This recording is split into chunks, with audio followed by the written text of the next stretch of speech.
line client, and this is the MySQL command line, MySQL prompt rather, you can say. Okay, so that the thing is that we have to, all the work we have to initiate from this point only. Okay, then we will be able to access the SQL language. Okay, once we are reaching to this particular prompt. Okay, that is the thing. So this char, varchar and all we had already discussed, and constant also have discussed other day. Okay, and this is the create database. This from here actually our job will start. Okay, create table also is there. I am going to find a table structure, then we will just do it. Okay, so just a minute. Okay, let it come, then we will see it. Okay, so by the time, okay, we can see here this structure. 1 minute. Let it come, how it comes, let's see. This is the one. This is the create table. You have already created, you have seen this particular command. Okay, that is the describe table. Okay,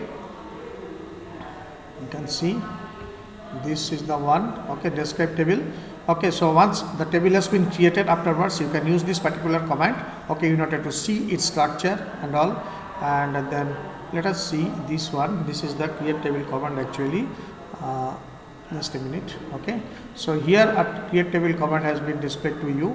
Okay, so here you can see several fields are there. After this we will search a file system, and afterwards we will go accordingly the file system to create the tables and all with all its contents and the column attributes. Okay, so you can see out here the full syntax, full commands of this one: create table, student, roll number, int, s name, varchar 20, as date of birth, date, GUID means guardian ID, character 12 character long, since it is an Aadhaar card ID, because Aadhaar card there are 12 digits only. Primary key, roll number. Okay, primary key, roll number has been assigned. Okay, so now let us go to the particular table structure, then we will see that how it actually appears. Okay, that is the thing. So now the thing is the describe student, describe table name, as well as the create table you have seen. Now let's see its practical execution. So the thing is that MySQL supports the short form of describe also.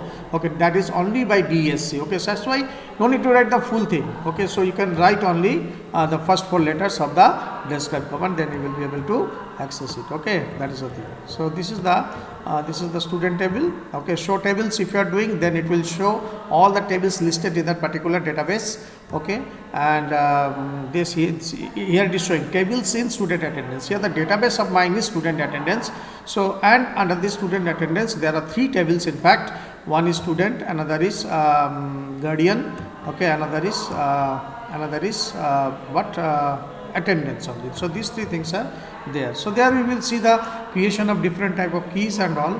Okay, and then alter table command is also we will see.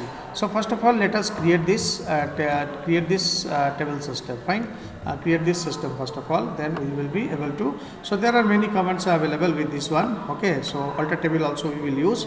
Now let us go to the MySQL window. Okay, and let us see that how the commands are being functioning. All right, so this is the MS SQL window. Okay, so 1 2 3 4 is the password. Okay, and then we are creating the database once again. Okay, so create. Okay, create database. Okay, create database, and the what, student attendance. Okay, student, okay, attendance. Okay, this is the file, this is the database actually we will create. So once we are creating the database, we need to use it. How will you use it? Use, and then say student use what is that, or what is the exactly we have to use student attendance. Okay, student attendance. Okay, attendance. Fine, student attendance you have used. Okay, so now the database has been changed. Now we will create the table. Fine, how will you create the table? Okay, so you have to give the create table command out here. Create table, first of all, student. The student says what?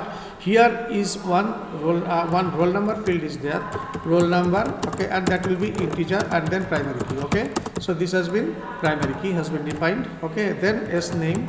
Okay, then s name is what? It is a varchar. Okay, it is a varchar type of command. Okay, sorry, varchar is this data type, varchar.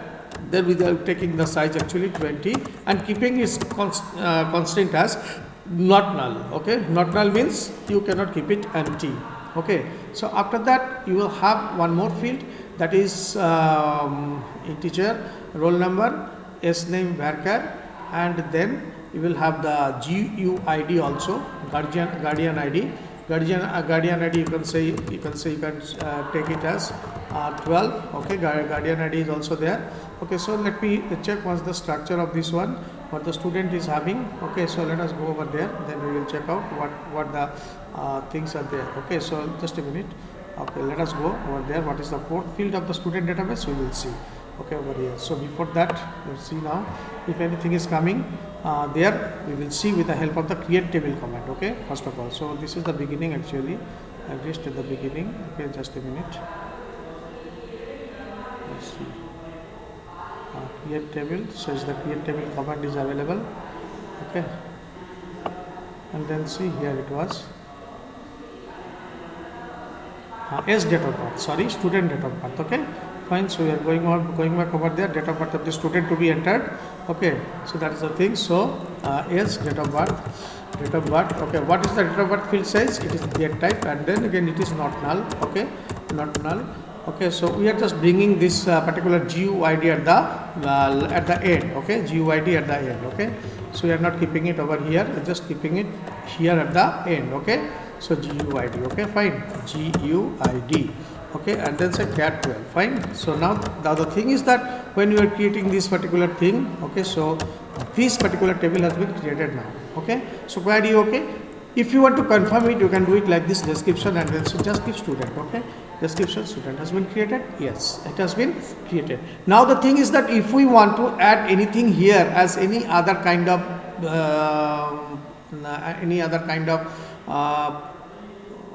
what is that constraint, so we can use the alter command out here. Okay, so now next what we are doing, in fact we are doing another table, that is the GUID. Fine. So now what we will do, again the same thing, create table GUARDIN guardian. Okay, so there what we will do in the guardian table, what will you do? Okay, guardian ID. Okay, so GUID, it is actually cat 12, and this is the primary key over here. Okay, primary key. Okay, so primary key not null constraint is not required because primary key cannot be left blank. All right, so create table guardian and primary key, then G name, guardian name has to be given. So we can take here you can take here varchar. Okay, varchar 20, because we are not sure about how many characters are there, so better to take the variable character length. Okay, G name. All right, so then G phone. Okay, we can take care and then set 10. Since these digits are not required in any kind of calculation, so we can take here care. Okay, so and or varchar. Okay, G phone cat 10. So you are keeping this one actually not null. Okay, not null, and so we are keeping G address. Okay, G address, guardian address is required. Okay, G address is again varchar we are taking is here 30. Okay, that will be better. Fine. So this has been created. Okay, this table also has been created. Now see what is the description of this one. You see out here guardian. Okay, description guardian. You see it has been created quite nicely. Prime and all. So G phone we should keep null, but we have not used this constraint. We can use out here by using the alter table. Okay, and G phone is unique also. Alter table GUARDIN, alter table guardian. Okay, add unique unique, then what? G phone. Okay, G phone is unique in nature. Okay, so it can be kept null but cannot be repeated. Okay, unique G phone. Okay, so we have added this one. So let us see how will you add description. Again you do G, then it will say you about the constraint whether it has been added or not. Yes, it has been added. Now see, we have to add a foreign key. Okay, over here in this student table. Okay, description student, if you do, then what will happen? Here it will be displayed out here. So this GUID field, okay, to be foreign key over here, and that is to be taken, that is the primary key in the guardian table. So how will you add the foreign key? So alter table, what? Alter table student. Okay, add foreign key, what? Foreign key GUID. Okay, GUID, and then refer where? References. Okay, references where? References student, sorry, guardian, and then you are keeping out here what? You are keeping out here references guardian. Then after that you have to give that field name, attribute name, which is actually the primary key. So the foreign key, actually the spelling is wrong out here, FOREIGN it will be, instead it has become NG, so in that way it is not possible. Foreign key GUID references guardian ID. Okay, that is over. Fine. So now you press enter you will see that it has been created. Okay, how will you understand? You just give again the description student you will give. Then what will happen? It will show you this MUL. Actually, it's indicating that GUID has been added as the foreign key in student table, which is the primary key in the guardian table. Now there is one more table to be created, that is the student attendance. Fine. So create table. Okay, create table attendance. Okay, attendance. Here we have to keep a composite primary key. Okay, because roll number or the attendance number, you cannot keep attendance date, you cannot keep both the things solely as the primary key. You have to take both, because attendance date will be repeated also, roll number also will be repeated also. So combination wise, when we will create, at that point of time the unique data will prevail over there. Okay, so that's why you have to take the composite primary key over here. How that can be created? Here is a demonstration for you. Okay, so create table attendance. Okay, so what is that? Roll number. First of all, roll number. Roll number is what? Roll number integer. Okay, integer. We are not saying primary key. Okay, so first you can take one thing. Yeah, attendance date. Okay, then we will take roll number. Okay, attendance date. Attendance date. Okay, and then say date type. Okay, roll number integer. Roll number is integer. Okay, integer, as well as what will happen? Attendance status. Okay, yes, attendance status, attendance status, it is of char 1. Okay, and then it will be not null, obviously not null, and then say we will give the primary key out here within the bracket. This is called row level primary key. Attendance attendance date, okay, comma roll number. So here a little bit mistake is available, is there. Okay, so that we need to rectify. What is the things we have located out? Attendance date, there should not be any kind of gap. Okay, so attendance date, yes, it is fine, attendance, and it is a date type of field. No, that is not the gap to be given, because date is the data type. Okay, date is the data type for that particular attribute. Okay, and yes, attendance status is char 1, not null, primary key, attendance date, roll number. Now this has been created. Fine. So we are creating this one, query. Okay, so you can see the description of student attendance, attendance thing, attendance, fine.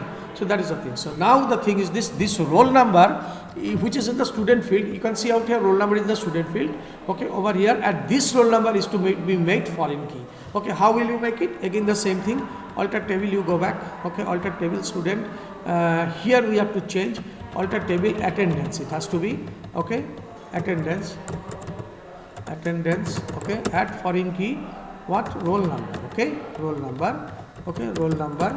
Okay, it is in this particular thing, and references what? References obviously the student table, and here instead of GUID you have to write roll number. Fine, roll number. Okay, roll number. All right. So then attendance, this roll number will become the your foreign key. Okay, over here in the attendance, which is actually the primary key in roll number. That means what? Whatever roll number will be registered in the student field, for them only the attendance will be taken, and that will actually validate the referential integrity between these two tables. Similarly, if you are creating first the guardian table, then only the student will be registered. That's why in student table, GUID has been kept what? GUID has been kept as a foreign key. Okay, that is nothing. So I'm pressing enter over here. So this has been created. Fine. So now let us see the structure of the tables of one by one. Student, description, student. It will show you description, guardian. Okay, you see out here. Sorry, semicolon to be given. Okay, and description. What? Attendance. Okay.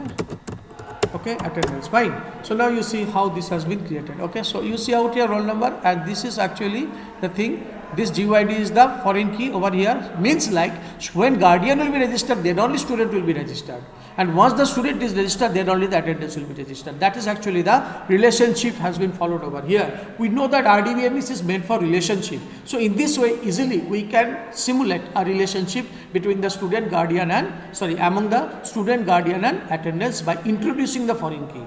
Okay, that means what? In the student table, you cannot enter any unauthorized guardian. Okay, and in the attendance table you cannot enter any unauthorized attendance. Okay, that is the thing. So in this way the referential integrity can be maintained among these three tables under the student attendance database. Alright students, so you can implement it practically because I have demonstrated it. Okay, and this particular recording will be available in the YouTube channel. Okay, and you see that, pause it and see the comments, each and every comment. You can note it down in your copy and implement in your system, okay, if you have installed MySQL. Alright students, okay, so kindly do this, implement it and let me know in the live class, okay, if you are facing any problem. Okay, thank you and stay safe.